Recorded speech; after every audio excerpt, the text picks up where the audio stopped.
Welcome to the Comicstorian Complete Story Series, where we take trade paperbacks and single issues and we break them down into digestible bites. Then we read them dramatically back to you. All alterations to the panels, text, and images are to prevent copyright problems, and all art is owned by its respective companies. Today, we are exploring the story Batman, Gotham by Gaslight.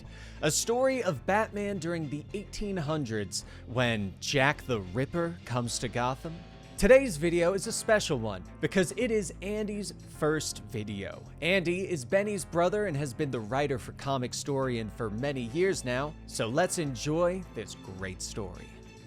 The moon was full and bright in the night sky over the forest surrounding the city of Gotham.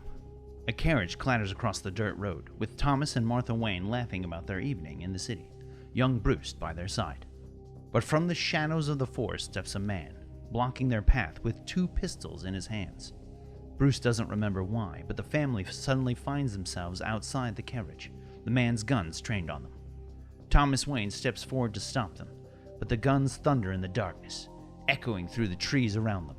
The guns sound again and Martha falls. Bruce looks up, his eyes wide in fear, sure that he shall quickly be following his parents into the beyond. But something comes from the night. Bats, disturbed by the thundering guns, fly into the night sky, startling the robber. In his fear, he fires into the swarm and flees. Now it is in 1889, and Bruce finds himself on a steamer ship, bound for America in his home of Gotham. He has spent years abroad, learning everything he could to aid him in his crusade, studying under the great detectives and investigators of Europe, and under brilliant minds of the time, such as Sigmund Freud. But now, his studying is complete, and Bruce feels like it's time to return. Time to take up the mantle and begin the mission he set for himself. But on the ship, while leaning over the rail and watching the horizon, Bruce meets an unlikely man from his past. "Bruce? Bruce Wayne, is that you, boy?" Jacob Packer asks as he walks forward, reaching out and shaking Bruce's hand with a big smile crossing his face. "Uncle Jake? It's great to see you. You're bound for Gotham too?" Bruce asks, recognizing the old friend of his father and mother. "Yep, a man gets tired of knocking around Europe, son. Starts to ache for the taste of home soil," Jake says. He leads Bruce through the ship, peppering him with questions about his travels and making lewd comments about female passengers. Despite Uncle Jake's uncouth manner, the two spend several days together enjoying the sea life, but they eventually arrive in Gotham on May 23rd. Bruce bids his old friend adieu and disembarks the ship, smiling as he waves to a familiar face. "Alfred, good to see you, old fellow," Bruce calls as he rushes over to his family's faithful butler and claps him on the back. "I trust your voyage was pleasant, sir?" Alfred asks as he motions Bruce to the waiting carriage. "Quite 5 years, Alfred. I can't tell you how much I miss this fine city," Bruce says as he smiles at how Gotham has grown in his absence. But when they return to the manor, the smile has faded from Bruce's face. Perhaps it is the echoes of the past that still linger on the Wayne estate, or perhaps it is the knowledge of the mission that Bruce intends to take up. He doesn't hesitate as he stalks through the halls of his home. "Is it still here, Alfred?" Bruce asks, ignoring questions about dinner. Alfred sighs and nods. "Yes, sir," he says, opening a door into the study, revealing the heavy cloak and cowl, pointed ears sticking up from the top.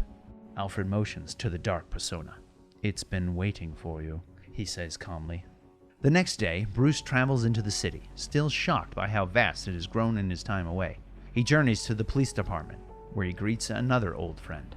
Inspector Gordon looks up with a smile as Bruce walks into his office. "Bruce, you old layabout! Get in here!" Gordon says with a hearty smile, shaking Bruce's hand. "I hope you'll forgive me for barging in on you, Jim, but I was in the neighborhood," Bruce says, thanking Gordon for introducing him to some of the investigators in London. Gordon waves off the notion and leans against his desk. "So, what are your plans now?" he wonders. Bruce smiles and shrugs. "Oh, just dabbling in this and that. You know how rich layabouts are," Bruce says. Gordon motions to the police reports on his desk. "No chance you'd enjoy dabbling in a real police work," he wonders. But Bruce shakes his head. "Heavens no. Sounds like too much actual work for me," he says with cheer. Gordon sighs and nods, pointing out that as the city has grown, so has the criminal element. The evil in Gotham is getting stronger and stranger, he says, holding up a report. "Take this one. A real merry widower. wed rich old ladies and then poison them. 10 of them. Trying to kill himself when we caught him. But the poison didn't kill him, just paralyzed his face, Gordon says, holding up the photo for Bruce to see. The deranged eyes of the killer stare back at Bruce, a smile frozen on his face.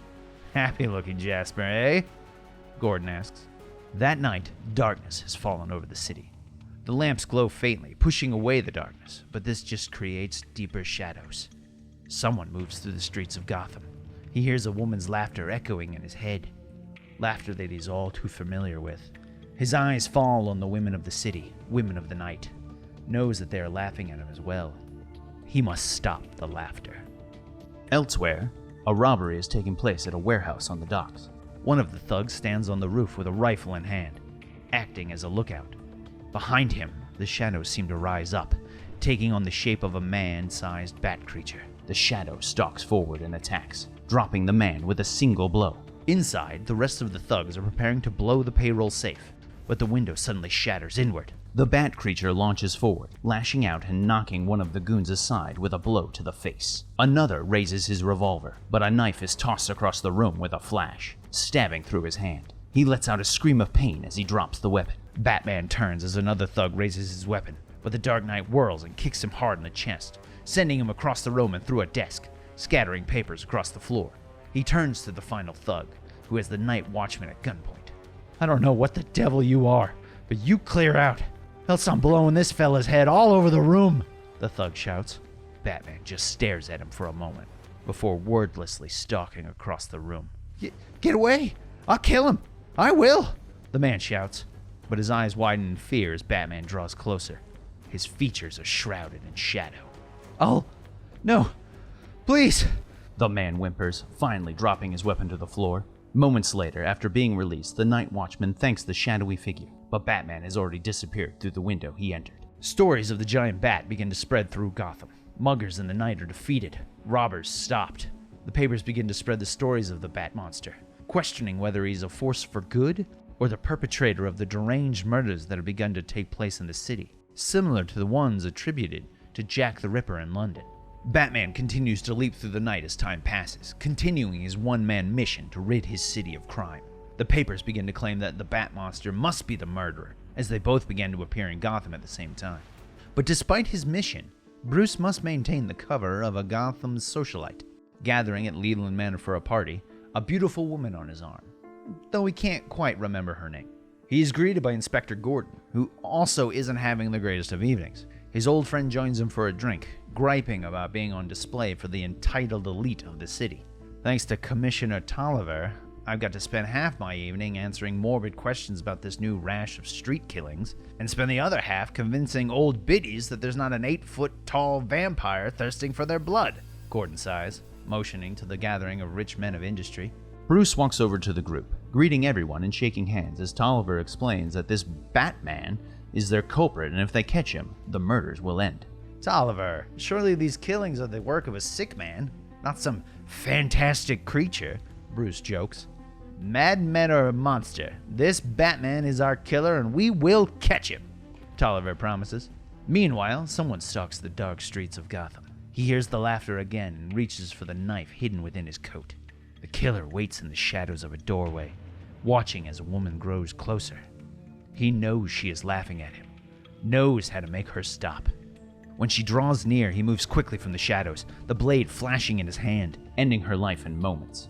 It is easy work for him, and he drags her off into the night, leaving her body under the bridge. The next day, the Gotham Guardian releases its story, no longer denying the truth and questioning whether Jack the Ripper has come to Gotham. That night, Batman watches from the rooftops. His mission has been working, and the criminals of the city have begun to fear him. But he questions whether he should be looking for the Ripper, knowing that regular citizens have begun to fear that the Bat and the Ripper might be one and the same. Stopping the Ripper would help ease people's fear of the Batman, but do I even want that? Bruce questions as he stares out over his city. He turns his head at the cry of fear and pain. He moves fast, the cloak bellowing behind him as he leaps across the rooftops, landing in an alley moments later to find another victim of the Ripper. Damn! Batman hisses as he moves forward, sure that he must have just missed the killer. The next day, Gordon is sitting in his office, staring at a postcard that was sent to him by the Ripper. He rubs at his eyes after once again reading the message that the Ripper will continue to strike, gloating over the police's inability to stop him, claiming that no women in the city are safe from his knife. Suddenly, the door to his office opens and Commissioner Tolliver walks in with a smile. "It's over, Gordon. We have our man," Tolliver says as he tosses the file onto Gordon's desk. Jim puts on his glasses and reads the details, his eyes widening in disbelief. Tolliver nods and turns to walk out. "Put on your coat, Jim. We're off to Wayne Manor," Tolliver calls. Later, it seems that the entire police force is standing in Wayne Manor, looking through Bruce's things as Gordon once again apologizes for the intrusion. But Bruce merely shrugs and smiles in his housecoat, not even dressed for the day yet. "Search to your heart's content. I have nothing to hide," Bruce says before turning away and walking back through his house. "And if no one has any objections, I shall return to my breakfast," he calls. He sits in his parlor enjoying his breakfast and the paper, confident that the police won't find the bat costume that he has hidden in a secret cave beneath the house. But a short time later, Gordon, Tolliver, and Alfred join him in the parlor. "Why such sad faces? Try not to take your disappointment too harshly, Commissioner," Bruce says with a smile to Tolliver. But the others aren't smiling, and Bruce notices the grim look on Alfred's face. "What's wrong?" he asks. Jim holds up a bloody knife, asking why Bruce thought he could have gotten away with it. Bruce stares at the knife in disbelief as Tolliver orders his arrest for the Ripper killings. The next few days pass in a blur, with Bruce sitting in the courtroom, confident that the police don't have a case against him. But the jury lives in fear of the Ripper, and takes the circumstantial evidence as gospel, believing that because he was in Europe, where the Ripper killings took place, and returned to Gotham right before the killings started, that he must be the Ripper. By October 18th, Bruce is shocked to hear the jury find him guilty of the killings. He is quickly placed in Arkham Asylum to await his execution by hanging. But soon he is visited by Gordon, who offers him all the evidence the police have on the Ripper, hoping that Bruce can find some clue into the killer's real identity. "Jim, I appreciate your help. If Tolliver knew," Bruce says he accepts the files, but Gordon shakes his head. "This whole case is absurd. You're no killer," Gordon says, hoping that Bruce can learn something before it's too late. That night, the killer stalks through the streets of Gotham. He hears the laughter in his mind again, knows that the other women of the city are laughing at him, and needs to make them stop. But he can't strike yet. He must wait. He doesn't want the police to know that they have the wrong man. More time passes. A week goes by with Bruce unable to make any headway with the case. Despite all his training and his sharp mind, he can't discover the killer's real identity. By October 30th, he has nothing to go on. In anger, Bruce grabs the papers and tosses them across the room. "Nothing!" he bellows, falling to his knees, despair overtaking him. But he stops and stares, his eyes falling to one of the photos on the floor. "Wait, my father's Civil War medical detachment?" Bruce says as he stares at the photo. He holds the photo up to the one of the murder knife, recognizing the knife that once belonged to his father, which also carries the symbol of his father's medical unit. Bruce stares at the knife in the photo of the soldiers for a moment. This knife did belong to my father, but he's dead. And the others? Bruce whispers as he recognizes someone in the photo. Someone else who had just returned home from Europe. That night, Alfred returns to the asylum to visit his ward. "Master Bruce, are you in there, sir?" Alfred calls through the bars. Bruce appears from the shadows. "Only briefly, Alfred. I've opened the door. I need your help. I'm leaving." Bruce explains quickly. Alfred nods his head, not even questioning that Bruce would escape from this prison. He helps Bruce disguise himself as Bruce explains his plan. "The situation is even more chilling than I'd imagined.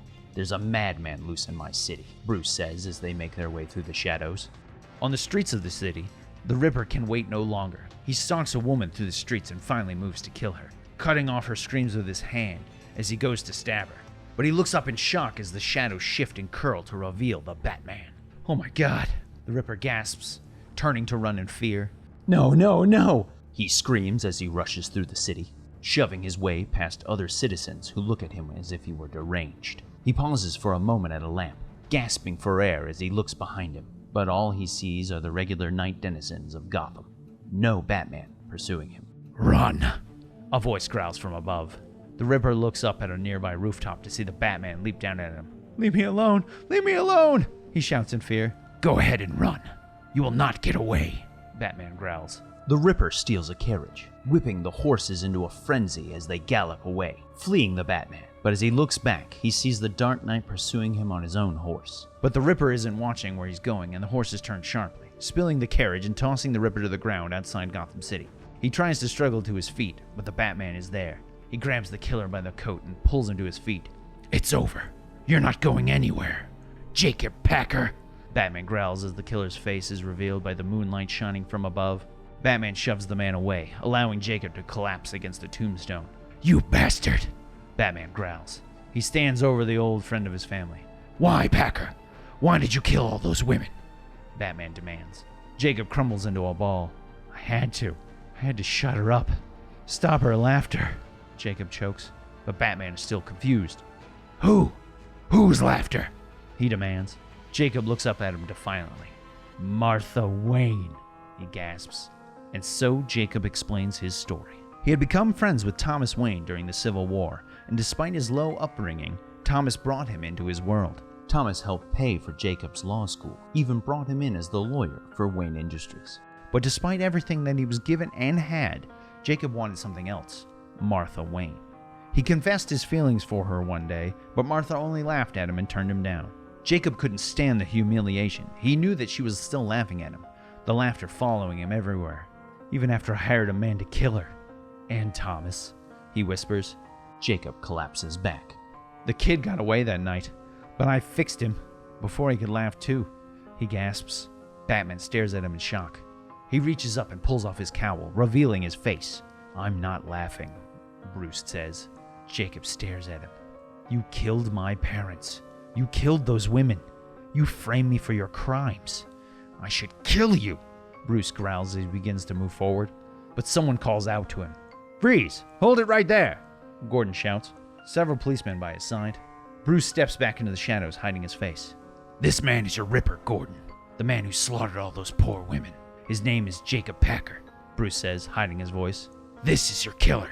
Arrest him," Bruce orders. Jacob hangs his head and nods, admitting everything to the police. Gordon raises his pistol. "I see. All right.